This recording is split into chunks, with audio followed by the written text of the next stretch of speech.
Hi there, /and today we'll be talking about the treacherous route taken by NHS doctors and British nationals seeking to evacuate Khartoum amidst ongoing airstrikes and artillery fire. Hundreds of people were told to make their own way to the Wadi Sidna airbase, a mere 14 miles away.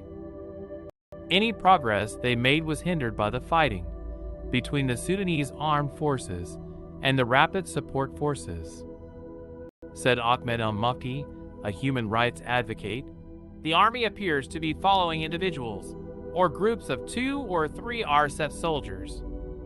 It's impossible to tell where they're moving to, and the Air Force, SAF, is following them to try and destroy them on the ground. And the airstrikes and fierce street battles continued across Khartoum in breach of a nominal ongoing ceasefire, and even a religious school in Omdurman was hit.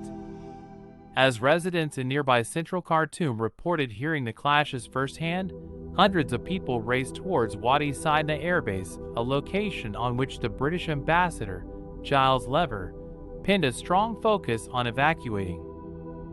And the British Department of Health and Social Care had only given a midnight deadline on the night of Friday the 5th for people to arrive at the airbase and board evacuation flights, leaving plenty little time to navigate potentially dangerous networks of streets and bridges, and unfortunately, that deadline has now passed. According to Deputy Prime Minister Oliver Dowden, more than 1,500 people had initially been flown out.